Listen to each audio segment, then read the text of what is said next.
Assalamualaikum warahmatullahi wabarakatuh. Selamat siang kepada yang terhormat Bapak Muhammad Rizal SHMH selaku dosen pengampu mata kuliah Pancasila dan teman-teman sekalian. Perkenalkan, nama saya Kak Sakti Susilawati, eh, mahasiswa dari PJJ Hukum di Universitas Cyber Muhammadiyah Yogyakarta. Pada siang hari ini saya ingin mempresentasikan sebuah kajian mengenai Pancasila di tengah arus globalisasi dan juga radikalisme. Pancasila ini sering kita sebut sebagai fondasi dan pemersatu bangsa.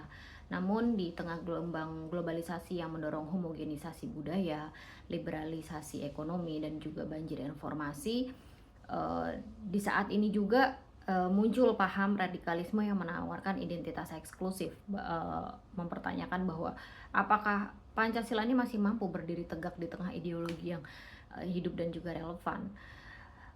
Jadi presentasi ini mengajak teman-teman sekalian untuk melihat secara mendalam bagaimana kedua arus besar ini antara globalisasi dan juga radikalisme tidak hanya berdiri sendiri, tetapi mereka saling memperkuat dalam mengikis nilai-nilai Pancasila.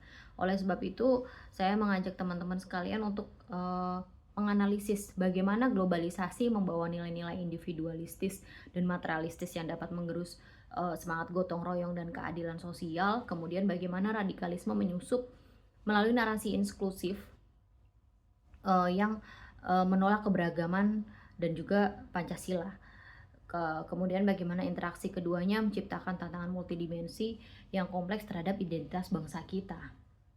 Dan dalam presentasi saya kali ini ada 3 pembahasan utama, yaitu mengenai analisis ancaman simbiotik, manifestasi deformasi nilai, kemudian juga tentang strategi revitalisasi. Melalui refleksi ini saya berharap kita tidak hanya sekedar mengkritisasi tentang tantangan, tetapi juga bersama-sama merumuskan langkah-langkah yang konkret untuk merawat, menghidupkan, dan menjadikan Pancasila sebagai penuntun nyata dalam menjawab persoalan bangsa di era yang terus berubah. Kita masuk ke dalam pendahuluan mengenai latar belakang masalah, yaitu Pancasila sebagai dasar negara dan ideologi pemersatu bangsa Indonesia telah melalui ujian semenjak kemerdekaan bangsa Indonesia itu sendiri, di mana sebagai kristalisasi nilai-nilai luhur kebudayaan Nusantara yang diresapi semangat universal, Pancasila ini berperan sebagai norma dasar yang mengatur kehidupan berbangsa dan bernegara. Namun, pada era kontemporer saat ini, ketahanan ideologi Pancasila ini menghadapi tantangan yang multidimensi, yang kompleks dan saling terkait, terutama dua arus besar, yaitu globalisasi dan juga radikalisme. Di satu sisi, globalisasi ini ditandai dengan mobilitas informasi, ide, modal, dan manusia yang tidak terbendung, yang membawa dampak ambivalen.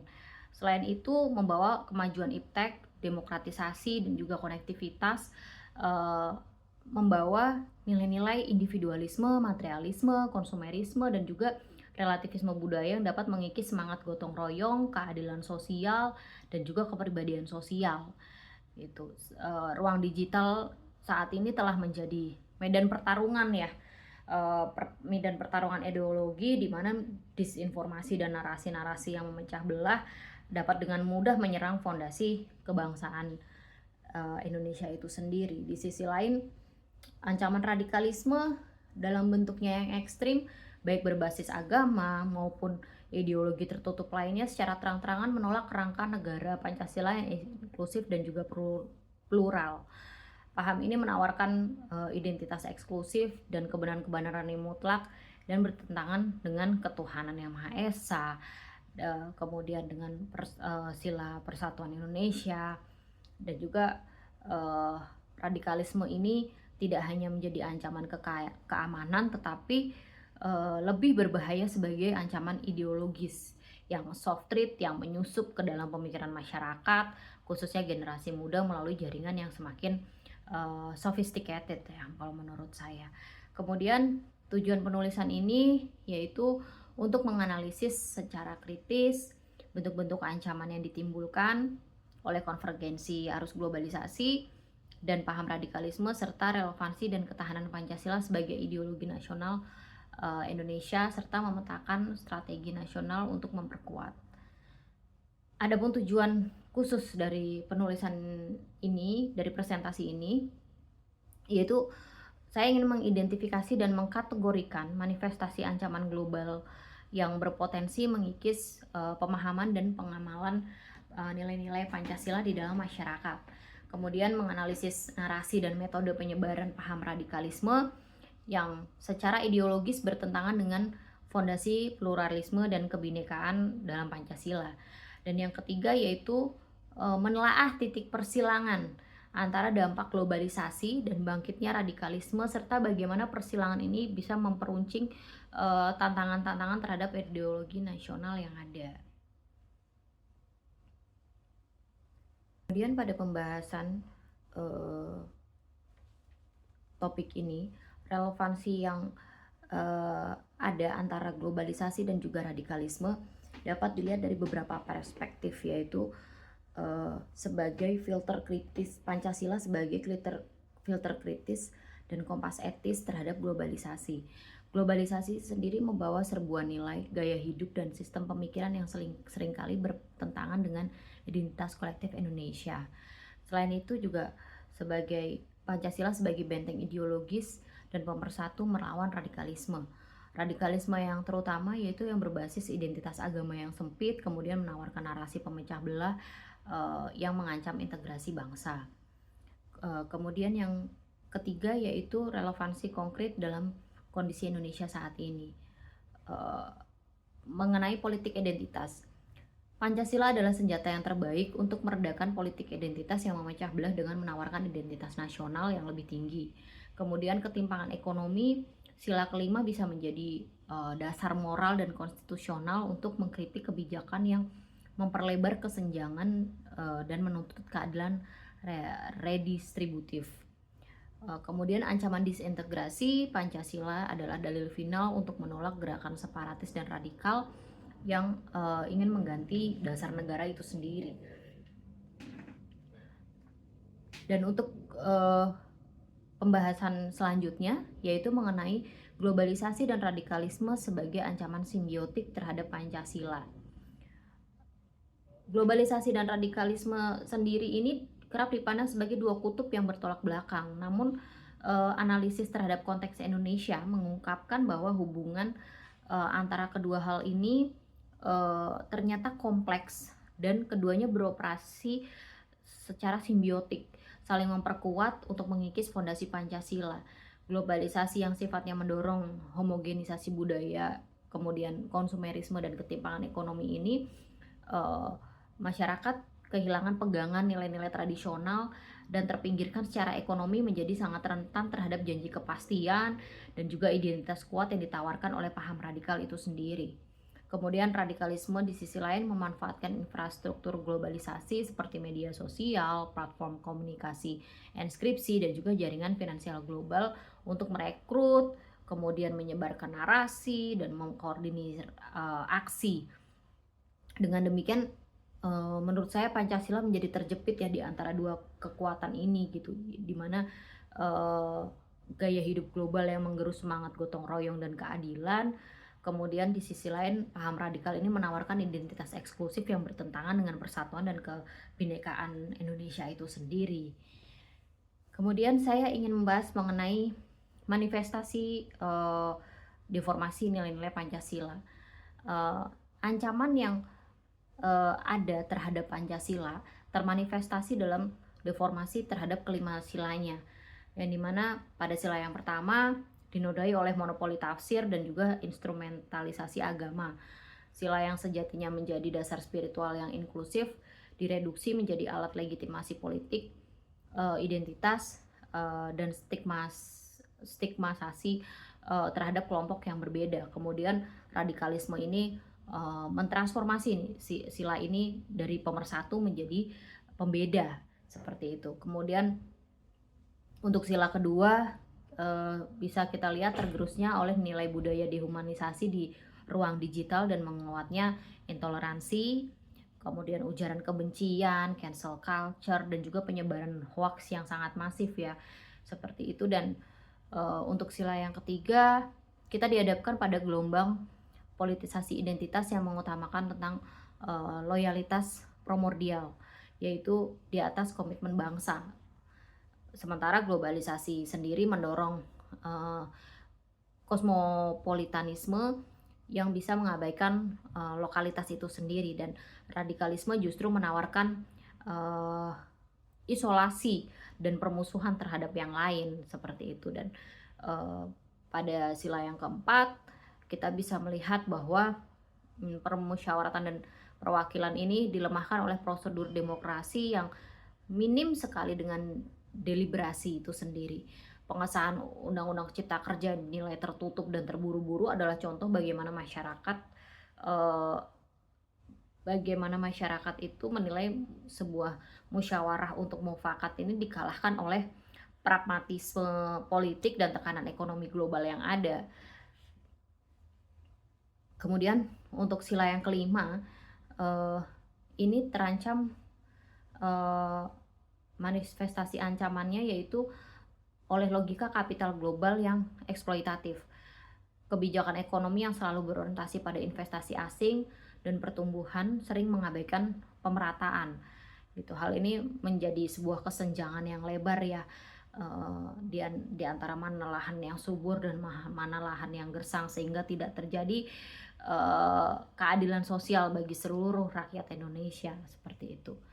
Dan dari ancaman deformasi nilai-nilai Pancasila ini, saya mencoba untuk membuat strategi revitalisasi bagaimana kita menjadikan Pancasila sebagai living ideologi di abad ke-21 ini, yaitu dengan beberapa strategi revitalisasi dapat dikembangkan. Yang pertama adalah Pancasila sebagai etika digital, di mana nilai-nilai Pancasila harus diterjemahkan ke dalam etika bermedia digital yang jelas.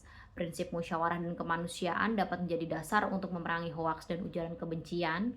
Kemudian yang kedua, Pancasila sebagai kritik konstruktif terhadap kebijakan publik seperti Undang-Undang Cipta Kerja ini atau pengelolaan sumber daya alam harus secara eksplisit diuji dengan kelima sila terlebih dahulu gitu. Apakah kebijakan memajukan keadilan sosial, apakah menghormati kemanusiaan, kemudian apakah pendekatan ini menjadikan Pancasila sebagai alat evaluasi kebijakan yang hidup, seperti itu. Dan untuk strategi revitalisasi yang ketiga yaitu pendidikan Pancasila yang lebih kontekstual. Pendidikan Pancasila ini harus bergeser ya dari yang tadinya hafalan menjadi sebuah pendidikan yang berbasis kasus. Seperti itu, diskusi tentang radikalisme, ketimpangan, dan dampak globalisasi itu harus dihadirkan di dalam kelas gitu, supaya dengan Pancasila ini bisa menjadi lensa analisis seperti itu. Dan yang terakhir mengenai strategi revitalisasi ini, Pancasila ini menjadi common platform untuk dialog antar kelompok gitu. Menurut saya negara ini perlu memfasilitasi forum-forum dialog yang menggunakan nilai-nilai Pancasila sebagai bahasa bersama untuk menjembatani gitu. Hal ini menurut saya penting untuk meredam polarisasi dan mengembalikan fungsi Pancasila itu sendiri sebagai titik temu ya sebuah elemen bangsa seperti itu. Kemudian untuk analisis kasus yang saya ambil yaitu mengenai Undang-Undang Cipta Kerja yang disahkan pada tanggal 5 Oktober 2020 oleh Presiden Joko Widodo, yang kemudian menjadi Undang-Undang Nomor 11 tahun 2020 dan mulai berlaku pada tanggal 2 November 2020. Status hukum dari undang-undang tersebut sempat dinyatakan inkonstitusional bersyarat oleh MK, dan kemudian status ini digantikan oleh peraturan pemerintah pengganti undang-undang atau Perpu nomor 2 tahun 2022 yang ditetapkan menjadi Undang-Undang nomor 6 tahun 2023. Undang-Undang Cipta Kerja ini terbagi menjadi dua pandangan ya, yaitu ada yang pro dan juga ada yang kontra, di mana yang pro umumnya dari kalangan pemerintah dan ekonomi yang berfokus pada investasi, kemudian yang kontra adalah berasal dari kalangan yang umumnya dari akademisi hukum, buruh, dan juga organisasi masyarakat sipil yang menyoroti aspek ketenaga kerjaan dan juga partisipasi politiknya seperti itu. Kemudian Dalam pembahasan ini saya juga memasukkan pendapat beberapa ahli mengenai pandangannya tentang Undang-Undang Cipta Kerja tersebut. Menurut Profesor Maria Farida Indrati, seorang pakar hukum tata negara FHUI, beliau mengatakan bahwa gagasan pembentukan Omnibus Law ini lazim diterapkan di negara-negara yang memang menganut sistem common law. Beliau mengkhawatirkan bahwa akan muncul ketidakpastian hukum nih setelah RUU Omnibus Law ini disahkan, sedangkan untuk pendapat yang kedua saya mengambil dari pendapat Profesor Jimli Asidik, yaitu Ketua Dewan Pembina Asahi. Beliau menyampaikan bahwa pembentukan Omnibus Law ini bisa diarahkan menjadi lebih luas, menyeluruh, dan terpadu dalam rangka penataan sistem hukum dan peraturan perundang-undangan berdasarkan Pancasila dan juga Undang-Undang 1945. Kemudian yang terakhir saya menambahkan pendapat dari Profesor Haryadi Kartodiharjo, Guru Besar Kebijakan Kehutanan IPB, menilai bahwa Omnibus Law ini luput mencermati masalah kelembagaan dan birokrasi yang menghambat investasi. Seperti itu. Dan dari pembahasan presentasi saya kali ini, saya mencoba untuk menyimpulkan bahwa Pancasila ini saat ini berada dalam medan pertarungan yang sangat dinamis, mengingat arus globalisasi dan radikalisme bukan hanya ancaman eksternal, tetapi juga memicu refleksi dan adaptasi internal. Tantangan terberatnya bukan pada mengganti Pancasila, tetapi pada mengisi dan mengaktualisasikan nilainya dalam kehidupan berbangsa yang semakin kompleks pada saat ini. Kemudian relevansi Pancasila ke depan akan sangat ditentukan oleh kemampuan untuk memberikan jawaban yang konkret, adil, dan manusiawi terhadap persoalan-persoalan nyata yang dihadapi masyarakat Indonesia, gitu, dari ketimpangan ekonomi, kerusakan lingkungan, hingga konflik sosial. Jadi hanya dengan menjadi living ideologi yang bekerja dalam praktik, Pancasila ini dapat bertahan dan bahkan berkembang menjadi jiwa bangsa Indonesia di tengah gelombang perubahan global yang ada.